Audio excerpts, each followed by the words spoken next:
Hi, I'm Katie Crane, and this is the Pilates Lounge.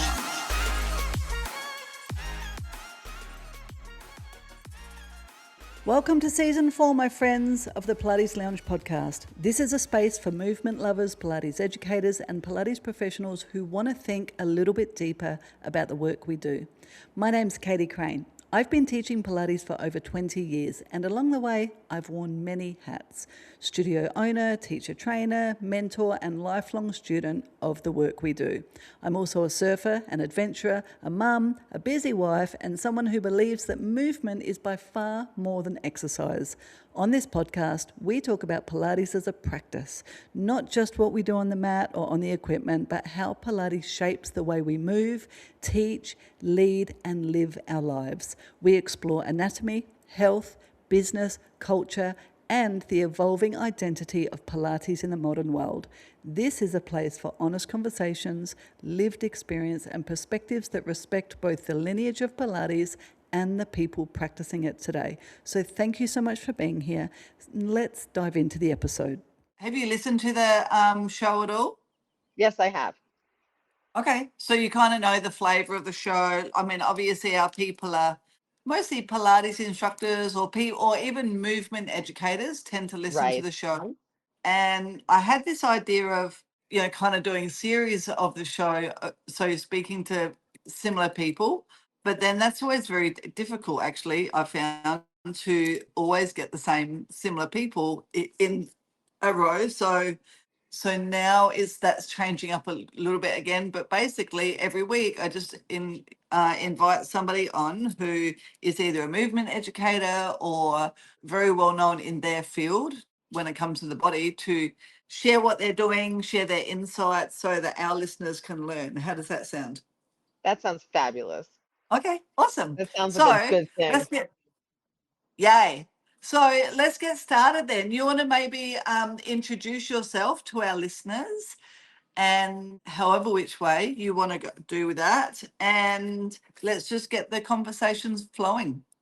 Sounds good.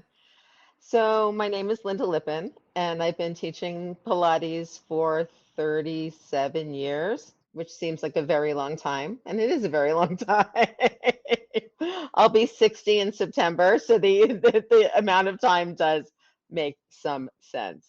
I have found in my 37 years of teaching that, I have taken several redos of Pilates certifications, including classical Pilates certifications.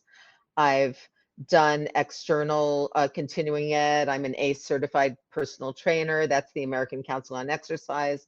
I'm also certified in kettlebells. I'm certified in TRX.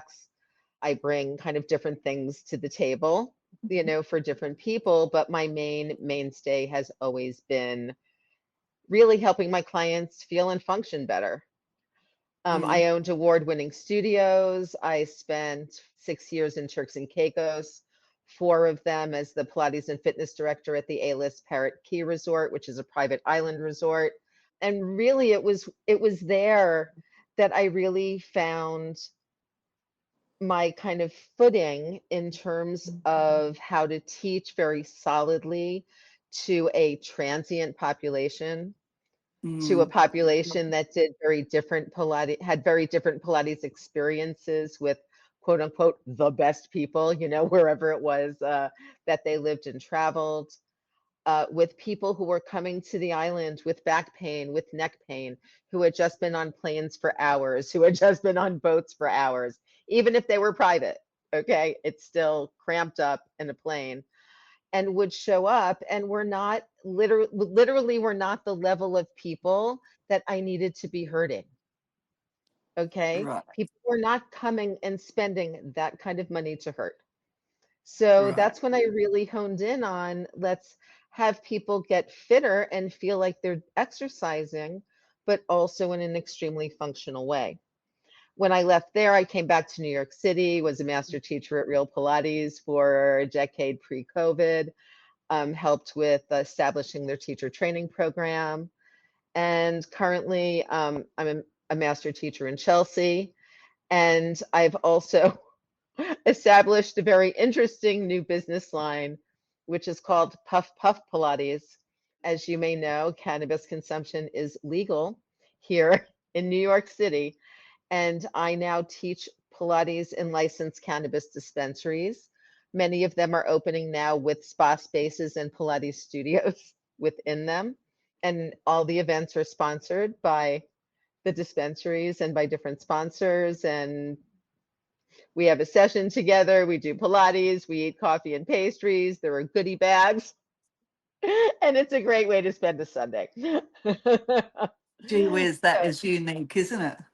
yeah, I mean, I had so during COVID, the other thing I did was flipped my business online, right? And one of the things Right. that I did was start a coaching and continuing education program called Pilates Teacher Mastermind.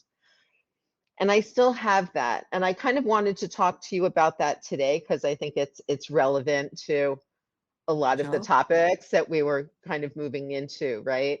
Which is the sense of how to keep people safe and getting fitter and functional in the Pilates studio, not hurting them, and how we might be looking at specific Pilates for athletes, for injured folks, and how do we kind of work around that, especially in this really new Pilates boom environment of huge Yeah. classes and lots of noise and lots of internet and lots of AI and lots of craziness. I think there's so much noise.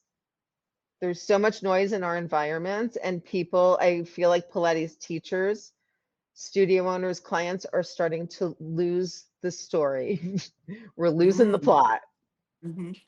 Maybe you could talk on that a bit. I mean, what, 37 years did you say you've been teaching? Uh-huh. So you have seen many, many changes in the industry. Do you want to maybe share with us, what did teaching Pilates look like when you started, and what have those changes looked like along the way? So when I first started, I was in uh I was in graduate school. I was getting my doctorate in philosophy. And that's a whole nother story. That's a whole nother story. And I saw an ad in the city paper in Philadelphia, and it said part-time exercise instructors wanted, Pilates background preferred. It was like 1989. I said, great. I applied. I had done Pilates a lot at SUNY Purchase, where I was an undergrad. So when I got to the kind of interview audition kind of situation, I was the only person who had applied who knew what Pilates was. I was the only person who walked into the room and was like, "Oh, you have a reformer, you have a Cadillac, you have a chair. Awesome." Well, So I got that job just based on that. that was easy. But I was really lucky in that job because I got to mentor with this woman, Karen Carlson. She had studied with Mary Bowen. She's a brilliant dance teacher and movement educator. And Karen really broke down the exercises for me in a very real, very visceral way, right? She was always talking about the bones that you were moving, literally the names of the bones that you were moving. It's how she taught her dance classes, so I got that breakdown, but of still the classical order of the work that I had learned at Purchase. Right. And that's what I taught. And we were teaching in a sports medicine podiatrist's office. So I was immediately hit with, injured ballet dancers because he treated Mm-hmm. the Pennsylvania Ballet, with injured football players because he was treating the Eagles, and just generally people on, workers' comp who had hurt their back, slinging boxes at work. Right. So, So right. it was a And whether, very good introduction to real sure. people needing Pilates for real results in their bodies for doing things in the world. And then when you were doing that, was it, how common was Pilates?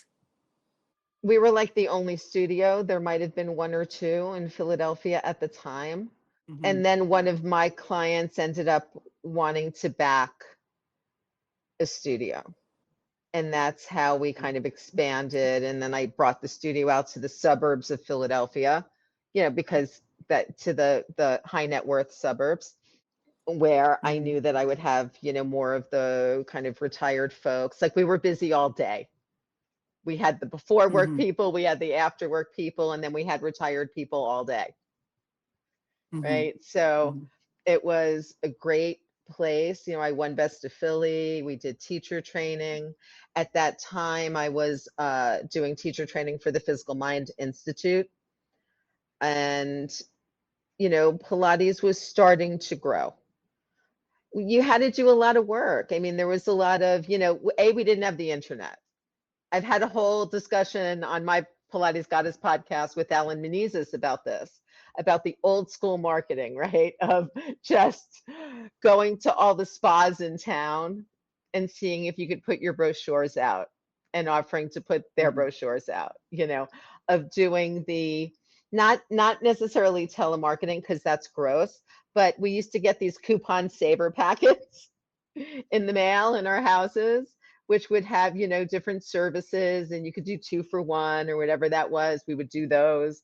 I would have gift certificates and all of the great charity event gift bags, right? Bring people in, get a free session, great referral programs, all the kinds mhm, of things that you could think of. You want me to write an article for the newspaper? Awesome. You need me to go shoot some TV spot for you? Great, I'm there. Because you couldn't do that on your own then. It's not like you were doing mm, it, posting it, making things, right? mm, So you had to go out and literally find the things or create them for yourself and do them. In a way, that's what happened to me with the Puff Puff Pilates. I was like, wait, no one's doing this? Well, I've been getting stoned and teaching Pilates for a very long time. Here we are. I'm the perfect I love person it. to do this, right? And then And it so turned out I was. But the I other love it. issue is if you're not, you have to be really solid as a teacher, right? Mm, In what mhm, you are doing, and you need to know it really, really well. And really, what I'm seeing now is a whole lot of people who really want cheap and easy, mhm, right? Can I do mhm, is there an online certification that I can do in like 5 days that'll cost me less than $1,000? mhm, Or even worse, I'm opening a studio. How are these consumer focused reformers off of Amazon or Temu for my studio? I'm mm, like, you're charging money. You're going to have human beings on these things, people who are coming to you, trusting you that you're going to help them feel and function better.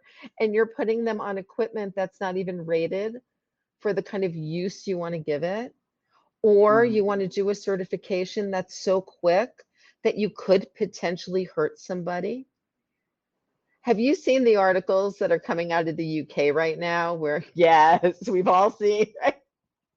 We've all seen them where the government is now wants to get involved on yet another level, right? Because they already have it at the MAT and regular certification level. And now the government's like, something, too many people getting hurt on the machines. And even worse, when I read some of the court testimony from the teachers and from the studios, and they're responding with, well, that student should have known that the foot bar wasn't locked. Really, really, because your client who's paying you is not supposed to trust that you're keeping them safe. And it can't be 30 seconds of your class patter. Before we put our arm weight on the foot bar, we're going to make sure it's locked. When the foot bar is locked, it makes a click or it does whatever. I teach mostly on Gratz equipment. Our foot bars don't lock. That's a whole different discussion, right? You have to hold on to that foot bar. You have to push down on that foot bar. That foot bar is not locked. Do not pull up on the foot bar. But whatever the discussion is, you need to have that discussion. Now, Mm, if you have teachers who don't know how to have that discussion, if you're encouraging your teachers to do, 50 repetitions of every exercise, so there's never a time for the discussion, that's on you. And I feel really bad that I feel like we're kind of setting up the industry in a way to hurt people instead of help people now. Yeah, it's wild out there, isn't it? And even I do a teacher training program specifically for reformer and MAP because, I saw that Right. there was this huge area where there's either Mat and Reformer online or comprehensive, but people want to do Reformer. So a couple of years ago, I thought, okay, well, I'm just going to focus on Reformer then. Obviously, people want it. And so it's a 6-month course. You come into the studio over a 6-month period to learn Nice. how to be a Reformer instructor. But it's wild. I'll get I'll get about nine, not I take a maximum of 10 students each time, they come and do everything with us. And of those 10 students, it's normal for only 2 to ever complete it because it's too much commitment for people now. Isn't that wild? Yeah. Seriously, everyone wants it to be fast and easy. Yeah. And I'm the one who comes out and says, look, I don't I don't care if you're classical or contemporary at this point, whatever, but Hmm. do a comprehensive training Hmm. or do a training like yours where you're taking the time to have people understand the connections between the exercises, at least on the mat and the reformer, which is a basic Hmm. connection, and we'll serve them if they want to learn other equipment, right? Then they'll go out and they'll Hmm. get, oh, there's Hmm. connections between the exercises on the equipment. Oh, Hmm. I can do chest expansion on the Cadillac because guess what? I know it on the reformer and it's harder on the reformer because the carriage Hmm. is moving, right? Hmm. So, that way you're kind of set up. How am I able to go teach at my wake and bake? It's because I know the work. I Hmm. know my clients are going to be safe because we're starting with footwork. We're coming down to the mat. We're doing the 100. Maybe I'm talking to them a little bit more about the connection between their spine and the weight of their legs. Maybe I'm trying to get Is there them to feeling it? really to see that line and feel that, right? But but at the end of the day, I'm teaching what I know. Hmm. We're rolling up, we're rolling down, we're rolling like a ball, we're doing all the things. But it's partly because I'm not worried about what's coming next. I'm not worried about are they feeling the burn? I mean, so many Pilates studios now are so focused on that that it Oh, almost makes me think that we're not even teaching basic science anymore. Because if people understood that, they would know that that's simply lactic acid buildup in the muscle while you're using it. It's not extra strengthening, it's not extra anything. It's simply lactic acid buildup in the muscle because you've used it so much that the ATP is not able to move through. It's I'm sorry. It's just basic, basic exercise science. But things that, especially if you're teaching in a large group environment and doing that kind of work, you should know. I also think that there are great online resources. If you go on my website and go on my everything page, I have all of my Pilates Teacher Mastermind videos available for download. They're inexpensive. They're all like an hour and a half to 2 hours.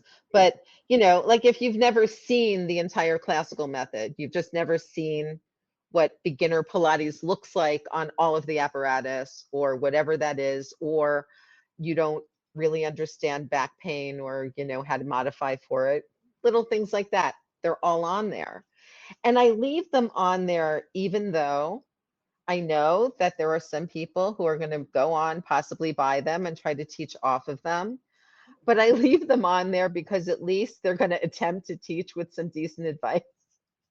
mm, And they're not just going to go off of some Instagram challenge that could mhm. potentially hurt them or their clients. I'm, And I'm interested.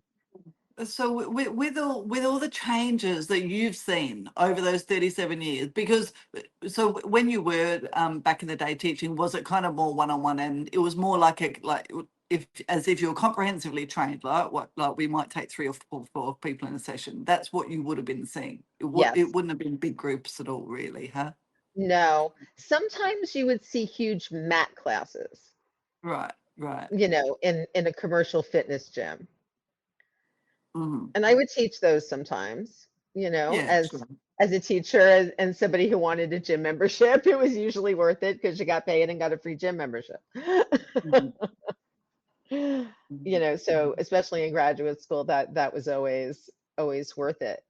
And I mean, realistically, at the end of the day, we have been through in fitness so many cycles of when I first started teaching Pilates, all the fitness people were teaching, exercise physiologists were teaching that you should never do a full roll up, that it was very bad for the back, that it was very bad for the spine.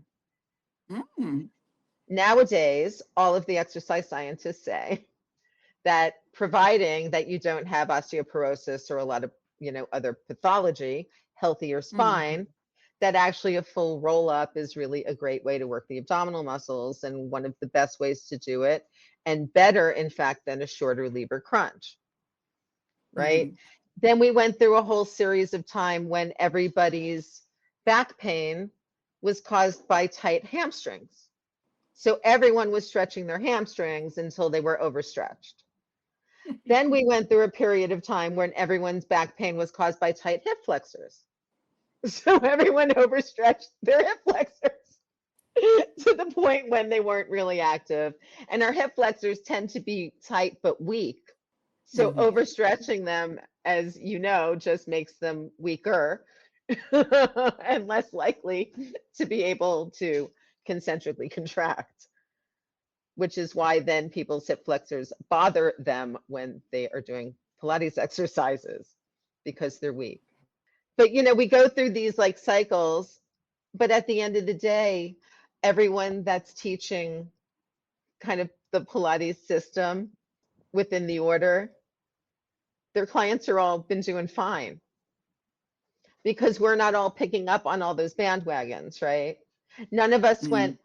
oh, we should, well, actually, some people did. Some people did go right into, we should never teach the roll up again and whatever. You do you. Okay. I I teach the roll up, not to my clients with osteoporosis.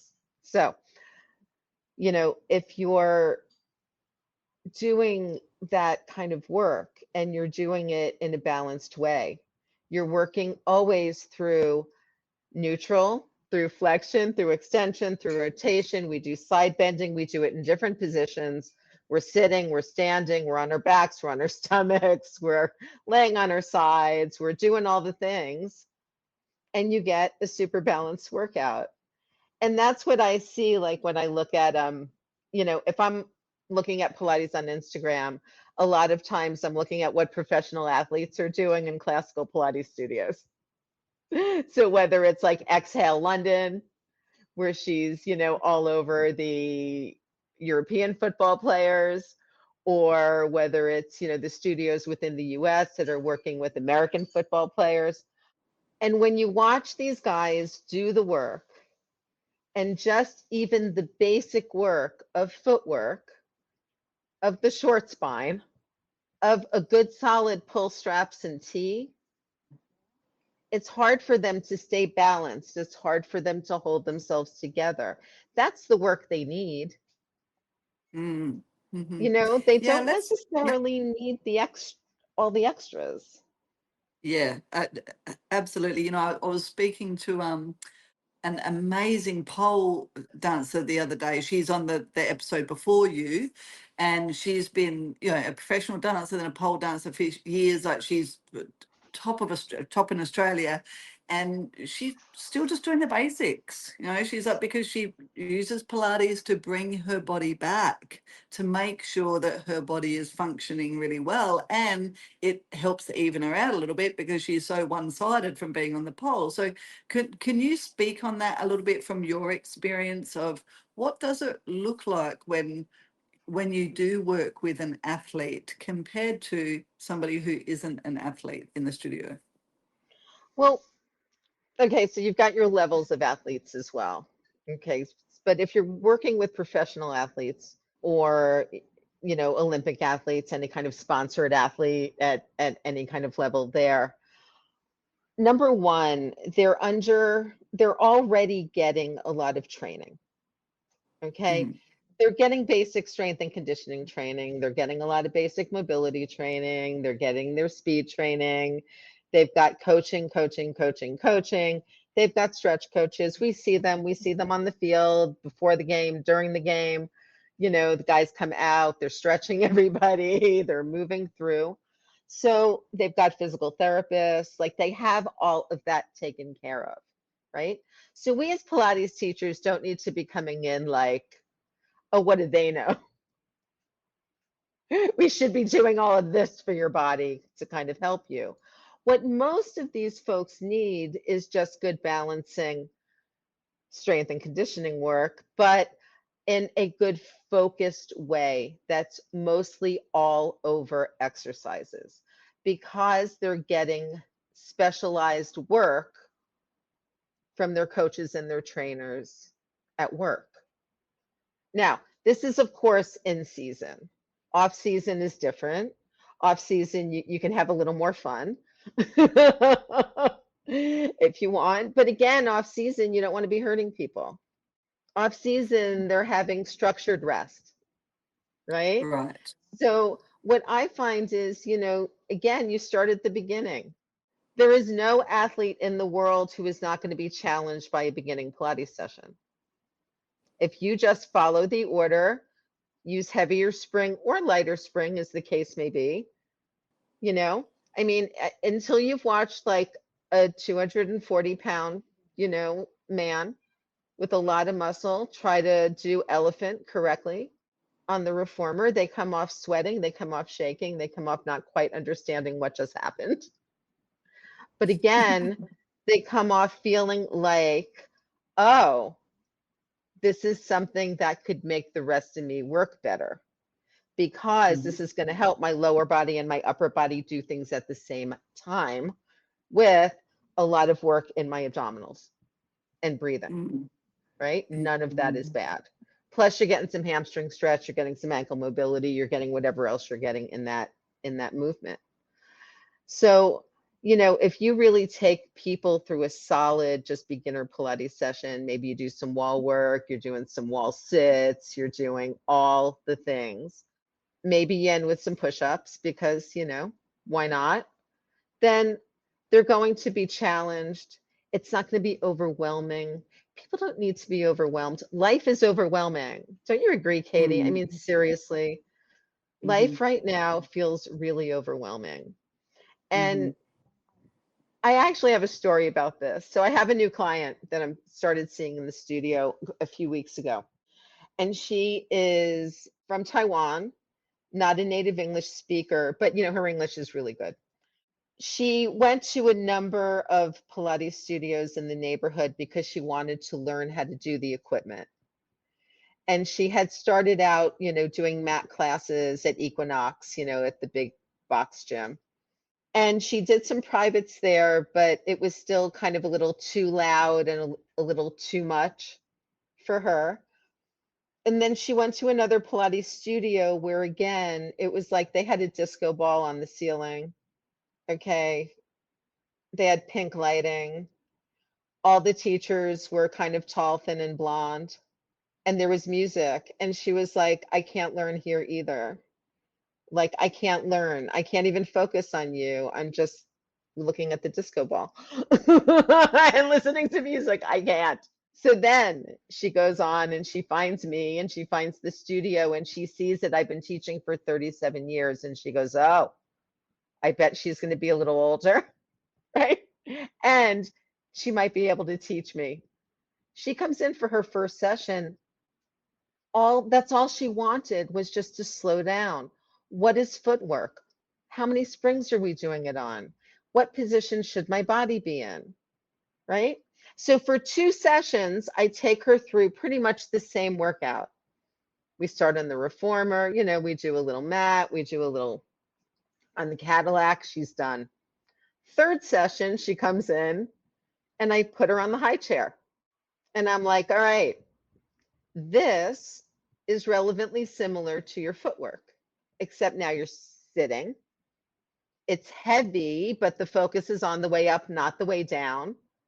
But you got to do all the same things. Your back needs to stay heavy to the back of the chair. Your chest needs to stay lifted. You have to be breathing. You have to keep moving. Okay. So, but she was fine because she had done footwork those 2 times. That then taught her what I expected of her in this other movement. That's what happens, right? And so now every session we do more, every session we do something else, but I can relate it back to something else in this just beginner system that we're working through. And then she's like, oh, now I see. Now I see how this movement is like Mm. this movement. I see how I get more support here, less support there. I see what this does for my body versus that. And that's what she wasn't getting in the other place. Was she getting an okay workout? Probably, but her back always hurt. Mm. Mhm. And she was like, I want to be able to do Pilates and not have my back hurt. I would also like to be able to do other exercise and not have my back hurt. And I Mm. feel like just having somebody look at me, like really look at me when I'm doing these exercises would help. That's where I feel like I know that there's so many really good teachers teaching in the big group studios. I know there are because look, there's a lot of money to be made there and people need to make money. I Mhm. get it. But I do feel like it just puts everybody in kind of a crappy situation Mhm. where the teachers can't quite see what's going on and can't quite pay attention to everybody, where the students can't quite pay attention to everything that's going on, or the teacher, or really anybody else. It's And hard. I everyone's mean, just kind of flailing around and hoping yeah. for the best. Yeah, like we in our studio, we have the reformers, and we've just installed springboards. We have 12 people in a reformer class.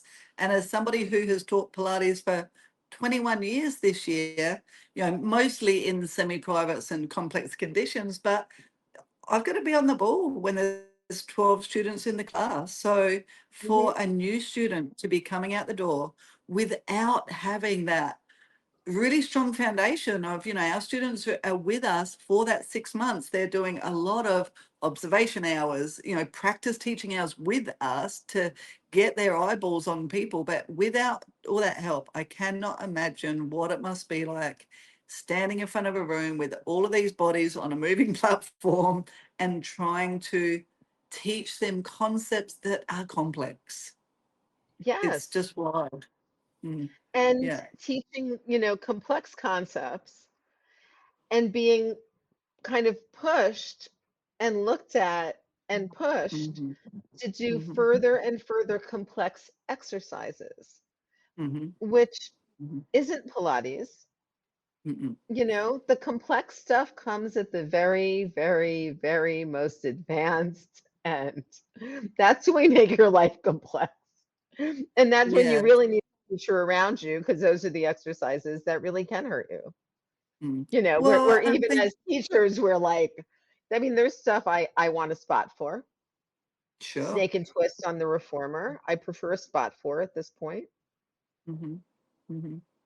Yeah, and I think partly what happens is those courses they're gone through so quickly, and they do play with star and snake and pike and all of the upstretches that by the time the person is certified, they think, well, this is what I'm teaching straight away.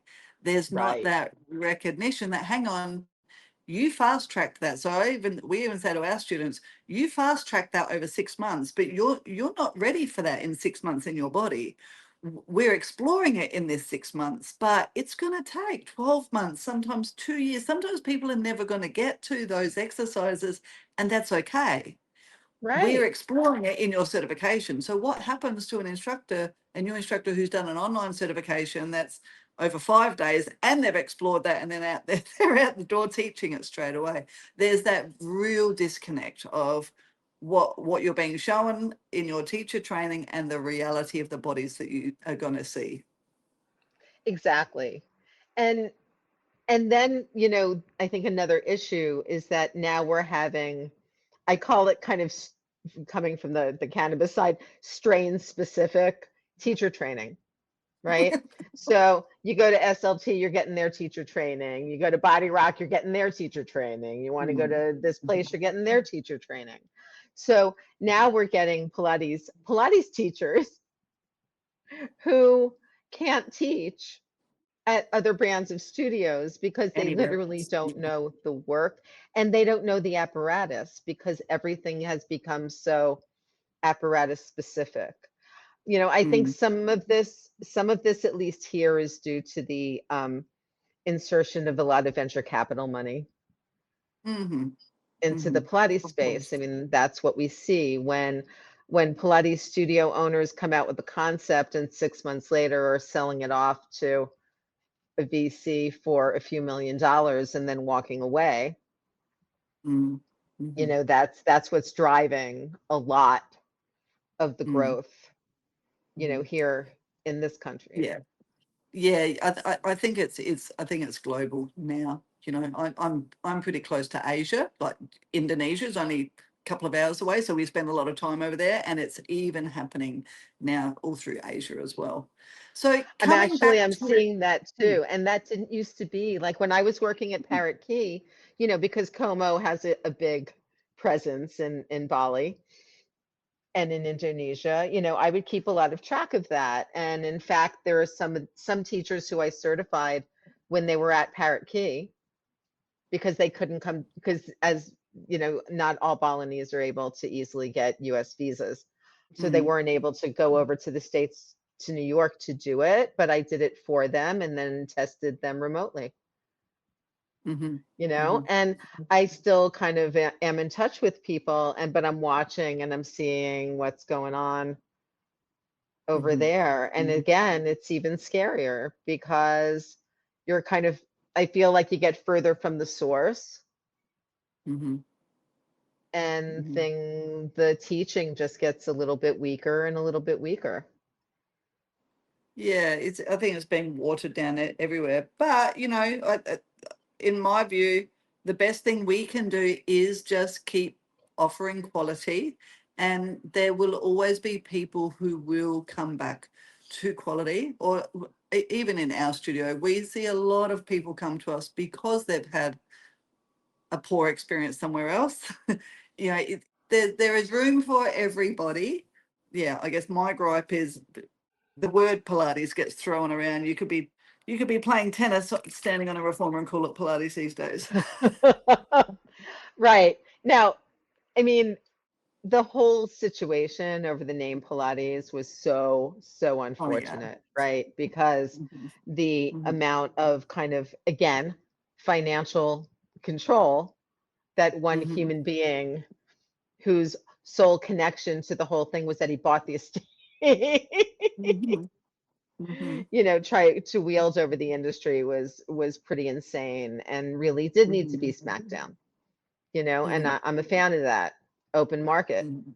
Let's Yeah, go. same. But the issue with that is, yes, we consistently say the cream rises to the top, but you see good studios and good teachers failing all the Yeah. time while, other places that just have great marketing do really well. Mhm. I was seeing today that there's some US based Pilates studio that's about to open the largest Pilates studio in the world here in Manhattan. They have leased some gigantic townhouse and, here we are. I saw that, and it's called House or something, isn't it? House of Pilates, Yes. something like that. Yeah.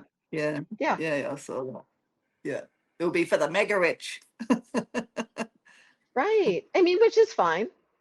Yeah, Which is yeah, fine. Like if that's your audience, that's your audience. If that's yeah, yeah. who you want to teach, that's who you want to teach. I tend to so my thing, right, is that I tend to teach on the higher end on the privates Mm-hmm, because at this mm-hmm, point I don't want to teach that much. mm-hmm, I don't. mm-hmm, So I'd rather get more an hour, or get more per session or per month or whatever, and not have to teach as much. But what I do is my Puff Puff Pilates events are $20, right. Yeah, right? And they include a lot more than just the Pilates class. So for me, that's like I kind love of it. my community give back because that's 20 Mm-hmm, bucks all inclusive. Hmm. Yeah, But, we do the same. We do the yeah, same. We're high end because of the service that we offer. It is expensive, well, for a lot of people, but not for our clients. But then we offer what we call seniors classes. A seniors class is, and golly gosh, now we offer like 8 or 10 of them a week because they're so popular, and we're like, that's fine. That's just our way of giving back. $15 a class. If yes, you're over 65, come to it. But yeah, that I think that's a really good model. You know who your clients are, and you have to know who your clients are, right? Whether it's the mums that you want to teach, the athletes you want to teach. Our clients are like, normally women over 50, but they're CEOs, directors, that right. type of That's how mine person. are. Yeah. Yeah, yeah, yeah. And And even that's if they're important that you, retired, they have foundations and yeah, charity yeah, crap and all kinds of things that they're yeah, yeah, doing. same. Yeah, yeah. But It's yeah. But at the end of the day, really what they're doing, I very much look at it as they're outsourcing, right? There are folks who can afford and want to outsource this taking care of their bodies. Hmm. Now, Hmm. and I don't view that as necessarily bad, right? Now, Hmm. if there was nobody like that, you and I would be out of jobs, and Hmm. that wouldn't be fun for anybody. But the fact is people are busy. Like I said, people don't have huge attention spans. If I'm Hmm. trying to run, a Fortune 500 company, I'm not necessarily going to want to remember the order of the Pilates exercises, Mm-mm. right? So maybe I just want to go and I want to have Linda tell me and Mhm. watch me make sure I'm doing the exercises correctly and make sure that I continue to feel and function better so I can continue dealing with my family, my community, and running my company, right? Which then helps the world by giving lots of other people jobs and doing all kinds of things, right? There's always positive fallback of this, especially women. I mean, Mhm. statistically, women Mhm. who are doing better in their lives and making more money give a lot more back to the community and give a lot more to charity. Let's just say Mhm. it. Mhm. So the numbers might be higher on the male side, but that's just because they generally have more money. Mhm. So there's that. Mhm. And they wish to outsource that. They want us to remember it. They are happy to come in and do the work. They are happy to get Mhm. videos of exercises if they're traveling and do the work. But they just want to know that they're going to be feeling and functioning their best for the long haul. That's what everybody wants.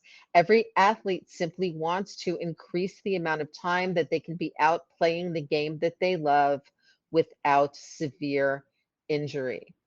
Okay. These guys, especially, all football players, whether American or Europe or, world, and I'm just, making that kind of NFL versus soccer football versus real football distinction is they don't need to be getting hurt. Okay. They're already dealing with risks of traumatic brain injury, right? Mhm. And cerebral issues and all kinds of other things that are going on. They need just good, safe Pilates to help hold them together and help keep them, again, for the long haul of life, of what they might choose to do after they retire from playing their game, right? And maybe some place where they can also have a little fun because the movements are fun and they are silly and we do fail at them and they are hard and we do laugh at ourselves. I don't know. I mean, I go to Pilates Pro classes a lot. And right now I struggle with a lot of chronic pain. I have a lot of arthritis in my body. Getting my left hip replaced in July. I'm going to need a shoulder thing soon. It's a whole thing. But I still go to the tough Pilates Pro classes because I can still do the work. Now, there are some exercises that I literally all I can do right now is try them. They're exercises I know. They're exercises I love. I don't love them right now because I can't do them well and they're really hard for me. Do I not do them in public? Hell no. I get my ass on that chair. I go down, I try to do that twist up. I laugh hysterically when I move the pedal half an inch and slam back down. Everyone looks at me hysterically because they all know I'm a master teacher with 37 years of experience. But I'm like, this is my body now. And She's after I have human. my hip replaced, my body will be a little different. It'll be Mm-hmm. in a slightly different and better place, and I'll work with it then. But, the fact that I've made it this far, that I've made it to 60 with the level of arthritis in my joints, my physiatrist tells me that he's like, it's kind of miraculous. Like my shoulder, all my joints in my shoulder are bone on bone. Mm-hmm. My shoulder snaps. It does all kinds of things. I get injections in it every few months. And my shoulder has full range of motion. I can overhead press, I can do the things. Sometimes they hurt, but I still work it because I know that for my overall function moving forward, I need to do that.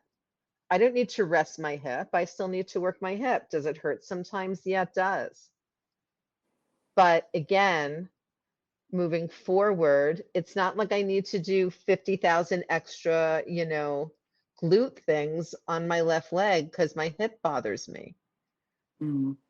It means that I just need to work good, even Pilates work, good, even fitness work. That's just going to keep me moving to the best of my ability and keep me as strong and functional as I can be right now. When people don't want to do squats and footwork, I'm like, would you like to sit and stand?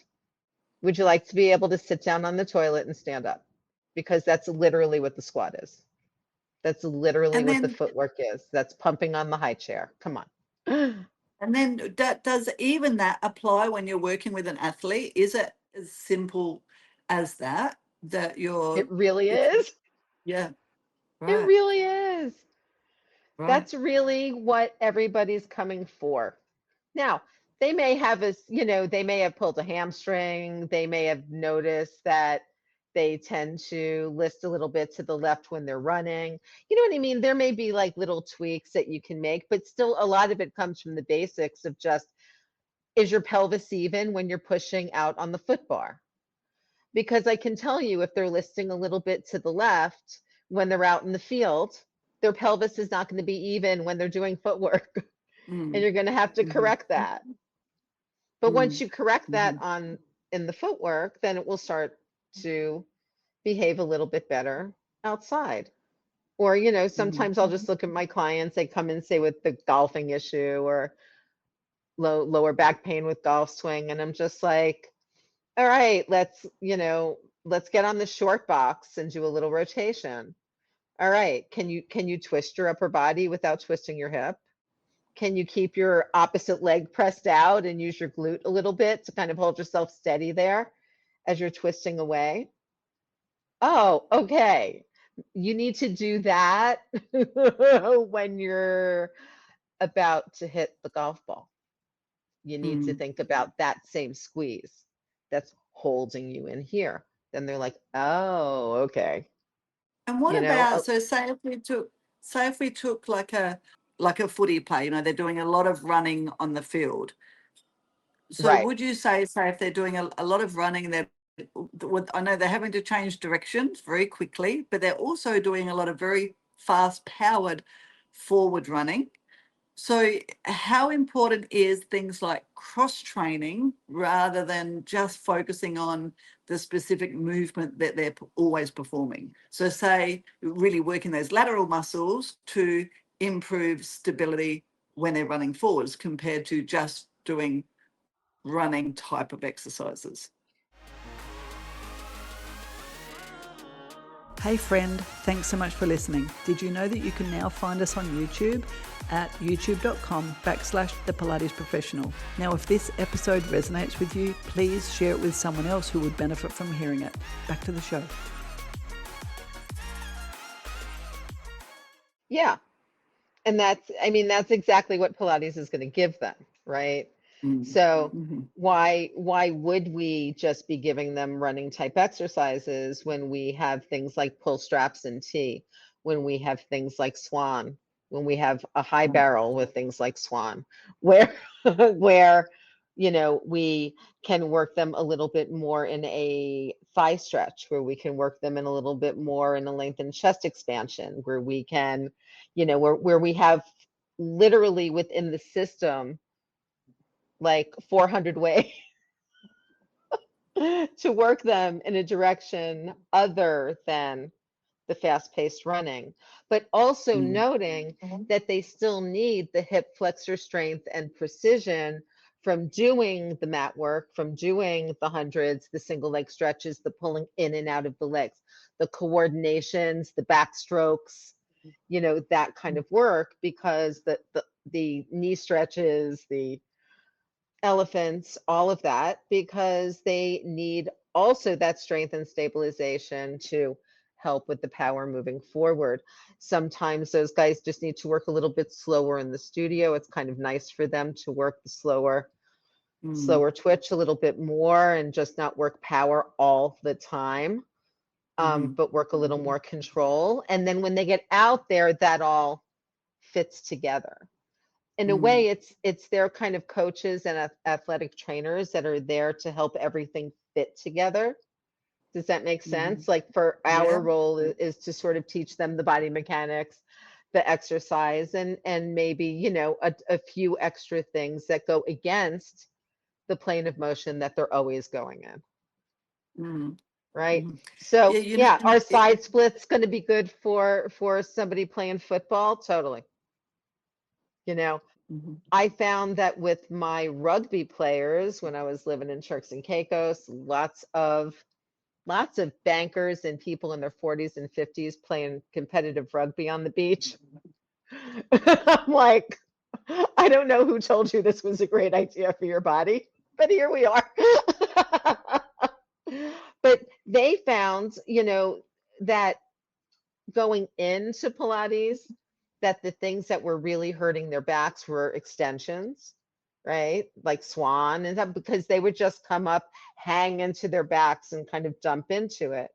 But once they learned the control from doing things like the 100, doing things like the ab series and not moving their pelvises, having things really stay steady, getting good movement at their legs, and then working slowly, a little more slowly into the extensions. Like, this is where some fundamentals come in, right? You lift one leg, you lift two legs. Maybe you bend the knee and lift a leg. Maybe you bend the knee and lift both. Then maybe you go into a swan or a single leg kick or a swim or something like that, right? But they would find that work and not just hamstring stretching would help, because you think that somehow, because we all might look at the good information online, most of these guys are still walking around thinking it's their hamstrings. They don't even always get that, like, their calf muscles also cross their knee in the back. And their calves can get as tight as their hamstrings and cause some of the same issues, as well as giving a huge Achilles tendon strain. And then sometimes if you go to like super stretch your hamstring, you can tear your Achilles. Well, imagine, especially running around on the sand when you're 50. Yes. And you're a banker. You came over to, manage sitting down all day RBC. to 2 weeks in Turks and Caicos. Right. And then you're just done. But a lot of it again is they would come in thinking we need specific stretches and we need specific exercises. And I was like, we're doing Pilates. We're just going to do Pilates. We're just going to do the work. We're just going to do the work. And it's work. And it's going to be hard. And I always let them know, like, exercise is supposed to be hard. But it doesn't have, there's different hard, right? Yes. I find exercise should be hard because it should make life easier. I don't like exercise to be hard just for it to be hard. That's why when I'm in a class and they're like, let's do more, feel the burn, I'm like, once again, this is lactic acid. It's just going to have to work its way through. It's going to make me uncomfortable for no reason. Like, show me the benefit of it. Give me a benefit. Look, if I go to push super heavy weight And I've increased my bone density, by the way, 5% in 2 years doing Pilates and heavy weight training. So if Mhm. I'm pushing heavy weight, then I expect to be sore, right? I expect there to Mhm. be some lactic acid buildup. Maybe I'm taking some extra creatine or something, but there's a reason for that, and there's a benefit in that, right? I am Mhm. pushing a heavier thing. That makes me feel like I'm sorry, I live in New York City. If some heavy guy was running at me, I could literally push them away from me, right? Because I can push a lot of weight away. It's a functional movement. And, it keeps me strong. And for me, it's the basics. Once again, I always just come back to the basics of strength, the basics of what we want from a Pilates workout. And if I'm going to be sore, I don't want it to be from working some superficial bullshit for an uncomfortable amount of time for no reason. For the Nothing sake of that's it. helping my hips be any stronger. Something that could quite potentially cause some tendonitis or some Mhm. bursitis in my joint and kind of Mhm. bother me for a longer time and give me really no functional benefit. Why? See, this is where I've gotten. I'm just like, I'm not doing it if it doesn't have a lot of benefit. I don't. I'm not. And I feel like my clients shouldn't have to either. Mm. Mhm. There I'm was a like, study. There was a study in Australia. It was a while, quite a while back now, like a few years ago. And we have Australian rules football, so AFL, and one of the Australian teams, national teams, introduced Pilates on reformers, and it was, I forget the club that it was. I want to say Footscray, but all of the AFL supporters would be freaking out because I probably got it wrong. But anyway, they introduced reformer classes to the team, and it was the only season and the only club who reported no hamstring injuries in that season. mhm, Isn't yeah, that wild? yes. And that's just Because if you reformer. That's learn, not even everything. right, Mm. because if you just learn to use your body together, I always say like I think at this point in time in my life that 99% of Pilates is just learning how to hold yourself together. Just hold yourself together while you move your leg. Hold yourself together while you do this thing. Just hold yourself together in the middle and do some other stuff. And it's really just about that. And I find that once we learn to do that better, then even when you're in less controlled environments, like the football field, like, Mm. you know, boats, like planes, trains, and automobiles, you are then better able to use your entire body, Mm. Mhm. right? All the time. Mm. And that, of course, is going to make everything a little bit better. Like, Mhm. I mean, you could try to break it down and go, okay, so what particular exercises might give them fewer hamstring pulls or, fewer hamstring tears or any kind of injury in that area? And, some folks might say, well, it's obviously things like leg circles and frogs and places where we're doing a lot of foot and strap, hamstring stretching. And other folks might say, oh no, it's, might be a little bit more about getting kind of laying through the hip flexors and doing this other work here. Other folks might just argue that it's more core strength that helps pull the body up a little more on the legs, right? So that you're not getting as much sinking down into them and therefore less risk of injury. My argument would be all of it. It's It's all of it. all the things. It's Yeah. all the Yeah. things. That's what And I say all to. of It's those all the things things. yeah, all the things Yeah. together that you do Mm. in that environment make people at less risk of injury. And who Mhm. doesn't want that? Both for the athlete.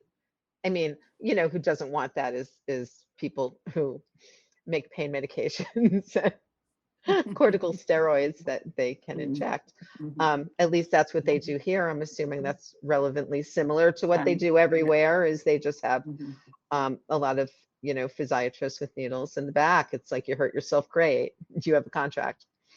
Mhm. You have a Mhm. Yeah. contract. Same here. So if we're Yeah. able to shoot you up right now and get you back on that field, you're going right back out in that field. Thanks. We'll Mm. talk to you after about what you need to do. Well, Um, and I think I feel like there's great benefits in the Pilates studio that if we're working with an athlete who is doing something that is very powerful, very fast, and they're not able to think about, okay, well, so when I'm running, I'm going to take long strides, or when I'm running, I'm going to do this with my ankle. But in the studio, we can break that down to improve that pattern, improve that neural pathway, so that then it doesn't have to be thought about, because it cannot be thought about when you're playing sport. Sometimes I get a client, say they're a runner, and they'll say, so when I'm running, do I need to be switching on my glutes? No, when you're running, you should just be running. In right, here, we're going to bring awareness to that because we're slowing it down. But no, you can't apply that right. thinking out there. And It once you just get improves it. stronger in the movement pattern, your glutes are just going to fire when you run because Just that's what they happens. do, right? Because that's what they're supposed to do when you do that Yes. movement. And then, yes, and then people are able to move more freely, and then and then sometimes they don't even know why. And that's Mm, okay. They don't mhm, need to know. I mhm, mean, if they want to know, I'll explain to them why, but mhm, in many cases, they just don't need to know. All they need to know is that experience of being able to be, a little more kind of free in what they're mhm, doing and feel their body in a different way and move in ways that are really serving them, in mhm, mhm, whatever sport it is, or, team or athletic endeavor, because it's so important. Like, literally not getting injured is the biggest thing. And mhm, everyone gets injured. It always happens. But the best whole body condition you can be in moving into an injury, the easier it's going to be getting out of it, and the better you're going to be after. mhm, And mhm, that's what they're always, looking at. When I went to the hip surgeon, he took one look at me and he's like, again, normally we would send you to PT. You don't need PT. You have as mhm, much strength and mobility as you're getting out of that really compromised joint, mhm, mhm, and that's Pilates. mhm, That's mhm, simply doing the work and doing the basic work, and not just the basic work, but also, again, modifying things where I need to, say I'm in class and I'm taking class and we're on the reformer and we're doing mermaid. Okay. And we're doing classical mermaid, with both shins stacked against the shoulder blocks. I can't do that. Cannot do that anymore. Cannot do it. Now, I have two options. I can go into the more contemporary split leg situation, like fourth position. That's fine. But again, sometimes that's still not great on the other side when I mhm, have to externally mhm, rotate the left leg. So I'll just get up off the reformer, go over to the Wunda chair, and do the mermaid there. It's fine. mhm, It mhm, works. It's still the mhm, system. It's still giving me all the same things, the side bending, the opening in the ribs, whatever else I need, but without putting me in that compromised hip position, right? mhm, So mhm, there's always a way to kind of within the system to kind of continue working, or to go someplace else and do it, or easily modify it.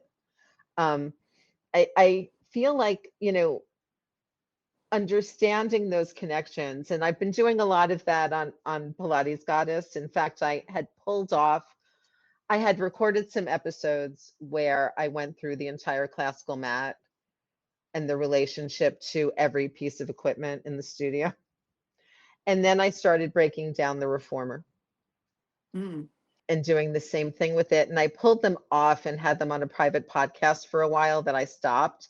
And I'm actually thinking about just stripping them back out because I Yeah. think people could Mhm, use it. Like, just use that sense of, once you understand the system, then it's really easy to work within it and even go out of it. yeah. Like, we can do thigh stretch on the mat. We can do chest expansion on the mat. There's so many things you can do against a wall. There's so many things you could do seated, that are still within the system. I had a client last mm, night who hates being on her stomach, hates it, just hates it. mm, We got to mhm, pull straps and tea.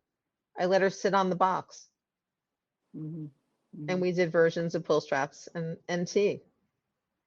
I'm I not, find I find a lot of elderly clients don't like being on their tummy, like, because they suffer things like reflux, or or they have a bit of a tummy. It's not comfortable for them. We do a yeah, lot of yes. like this, Or if you have okay, up against scoliosis the or wall for something your back like that. extension. Mm, Right. yeah, Yes, yeah. there's plenty of places to do these things where Mm, it's not like people don't have to be uncomfortable. And mm, there's a difference between being physically uncomfortable and not wanting to work. I also think mhm, that's something people don't necessarily understand, right? Because you could look definitely. at me and say, well, Linda, but doing that seated mermaid on the chair is so much easier than doing it on the reformer. Well, actually, no. It depends what Mm-mm. version you're doing. But Mhm. secondly, who cares? Who Yeah. cares? And If I what's want to have a appropriate? It's slightly not what's easier easier. version, if I'm Yeah. having a shit day and my hip hurts, and we're Hmm. at the end of class and we're doing mermaid, and I just want to feel a nice stretch in my side body, and I don't want to have to dick around with my shoulder and my hip, Hmm. then what is it to you? Hmm. Right? I mean, Well, really, well, it's you're yeah. going to It's judge me for what's wanting to make appropriate. something a little easier, a tiny bit easier. Not that I'm not working, I'm not skipping the exercise. I'm not like, Mm, no, not doing that today. I'm like, I'll do it, but I literally physically cannot do it here. I need a little ease right now. And then I go mm, back and do another yes. hard thing because then we're back, doing something else that's not easy, Mhm, like star. It's fine. mhm, Yes, I will have a day where I'm happy to do star, but I'm not happy to do seated mermaid on the reformer because it hurts my hip. mhm, mhm, And that's the thing. Like I think generally too, once you know the system, like I say that to you and you're like, I totally get that. mhm, I see that. I mhm, totally see with the arthritic left side mhm, shoulder hip that mermaid would kind of suck. But mhm. that Well, star, I if you're would strong, see you walking in the studio and already know that as you walk past me. Okay, well, I know when I get to that, she's probably going to be over there on the chair. yeah, she's got a little limp going on, just a Yeah. little. She's trying hard not to show it. Right. Exactly. But then you would be like, you want to do star?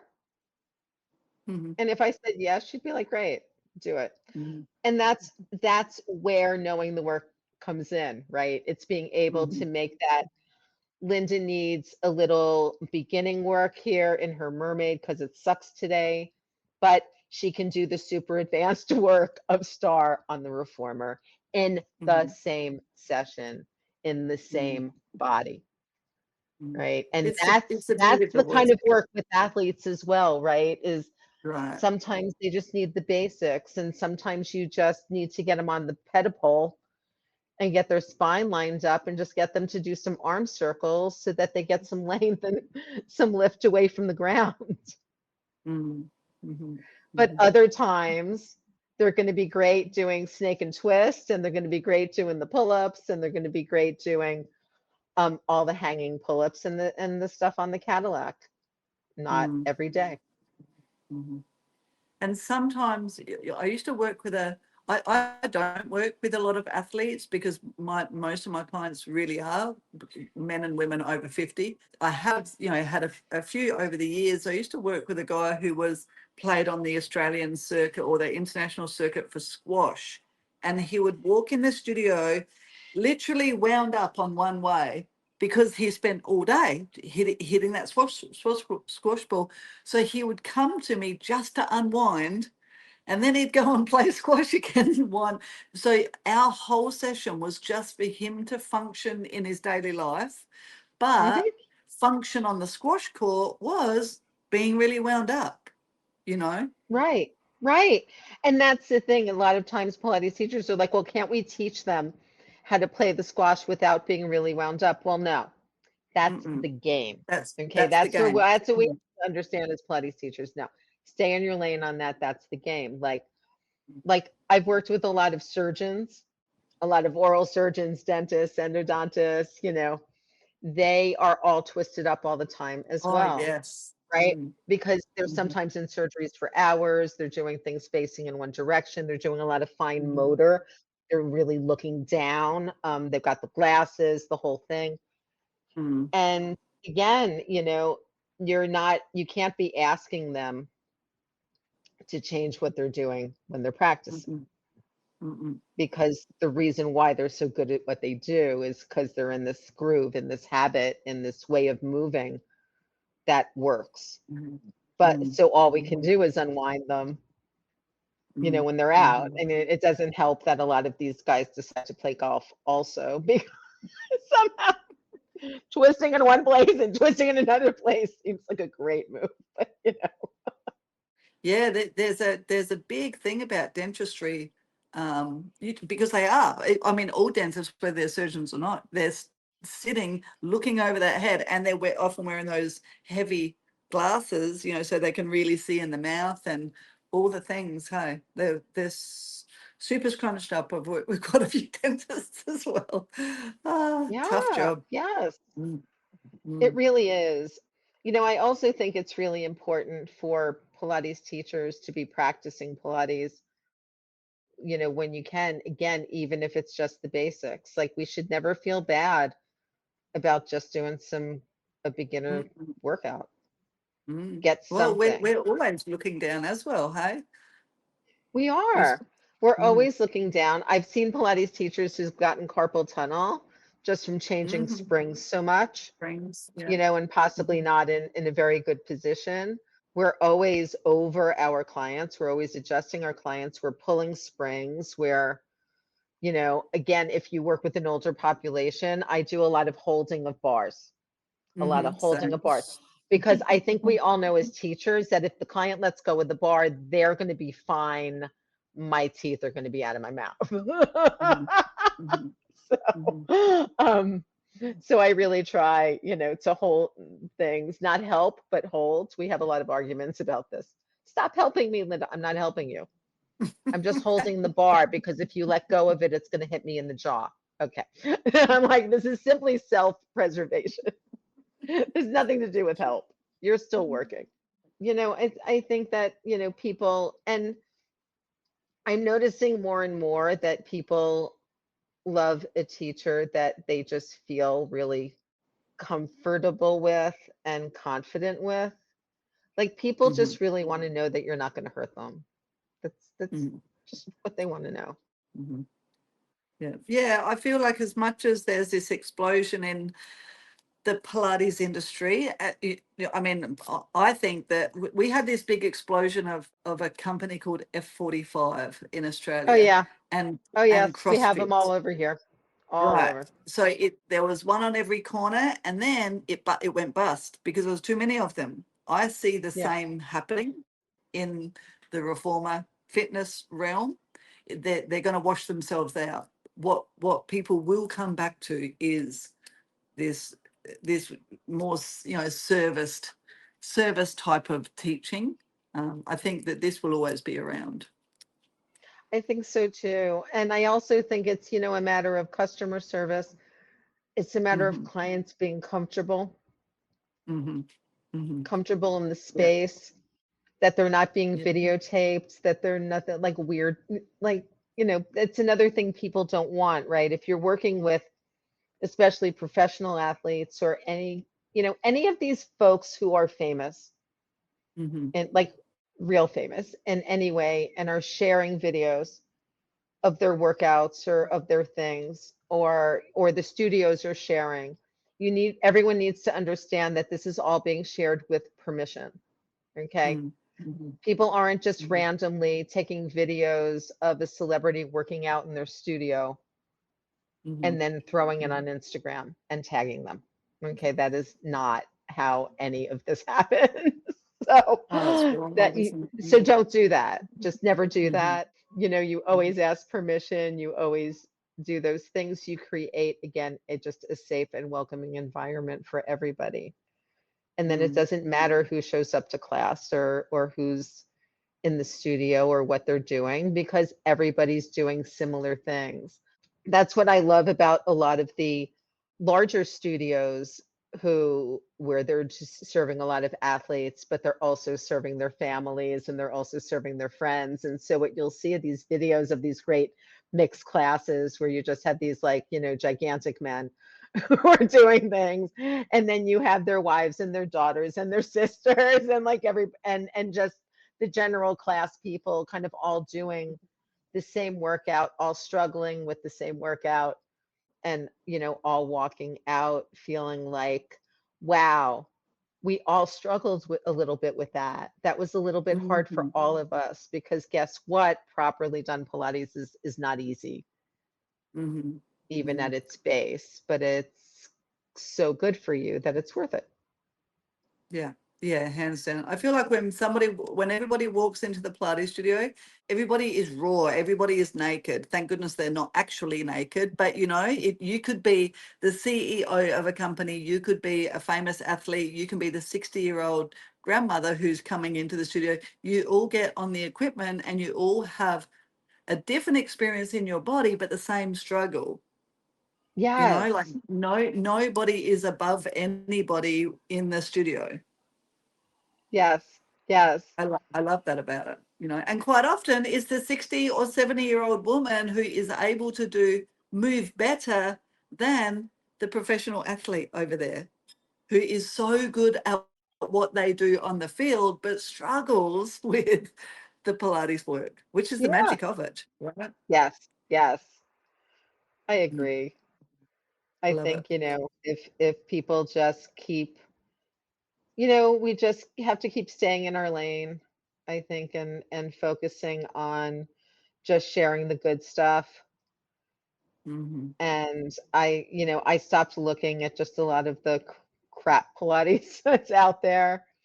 It just Hmm. really annoys me. And I was like, Hmm. Linda, you don't have to be annoyed.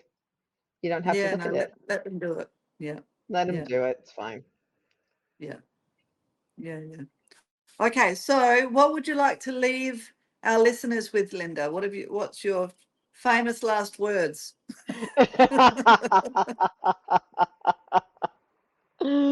Famous last words is just do more Pilates. No, really, my famous last words are just focus on the Pilates method, learn the Pilates method. If you're going to bother teaching Pilates, at least learn the basics of what Joseph Pilates did. At least know that there was a man named Joseph Pilates.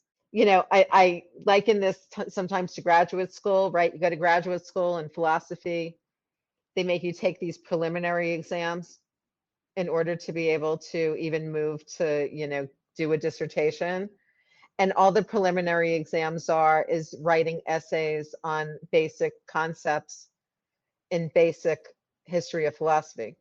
Because no matter what you're specializing in graduate school, they need to know that if you're walking into any classroom in this country, you could teach introduction to philosophy, you could teach pre-Socratic philosophy, you could teach modern philosophy, you could teach Kant, whatever that is. And that has nothing to do actually with your specialty or your specialization in your field. And everybody has to pass these exams. Now, I liken this to what's happening in Pilates now. Not that I think there needs to be national exams, not that I think this needs to be state regulated, but if we as as a Pilates industry can't even come together and be like, this is what Joseph Pilates taught, can we at least start with that Mm, at the base mm, level and just ask you if say you teach Pilates that you know this, mhm, mhm, and then go out and do whatever you want mm, and have fun with mhm, it. mhm, Expand it, but let it come back to the work, that mm, this man spent his life creating. And that obviously still works, or we wouldn't all still be teaching it, talking about it, or even arguing about it, right? mm, mm. Yeah, true. And if, anybody would like kind of more information, again, if you would like to look at any of the videos that I have online, I have a great, I know a lot of folks are interested in working with osteoporosis right now. I have like a $9 introduction to exercise and osteoporosis mini course that is really useful even for experienced Pilates teachers, just to get a good baseline of, what the science is. And other than that, if you, go through my everything page, I've got a bunch of very clear, very honest videos that will help you whether you're contemporary or classical. Again, full system overviews and every single special population you can think of. You got neck pain, shoulder pain clients, I got videos for you. And I split them up into mat and equipment. So if you're just a mat teacher, you can just do the mat and look at all of the modifications and all of those things. So, Oh, and fantastic. that's Great resources. lindalippin.com, everything. Okay, great. And folks, we will have that information in the show notes as well. So be sure to click on the show notes. You will find all of Lynda's information and all of those resources. That's fantastic, Lynda. And so is it your website is the best place to find you, or are you on socials as well? Oh, I'm on socials. You can find me, Lynda Lippin, on Instagram, Lynda Lippin Pilates on Facebook, Lynda Lippin on LinkedIn. I'm on Threads. I am not on Twitter for a variety of excellent political, economic, and social reasons that we don't have to go into right now. I love it. Thank you, Lynda Lippin, for your You're time. welcome, Katie. Thank you for having me. Amazing. All right, folks, thanks for joining us. We'll see you next week.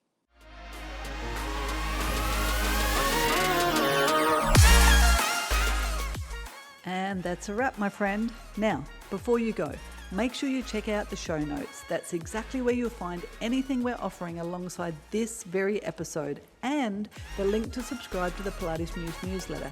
Our subscribers receive free handouts and resources connected to the topics we explore right here. They're specifically created for Pilates professionals, movement educators, and Pilates lovers just like you. So, until the next episode,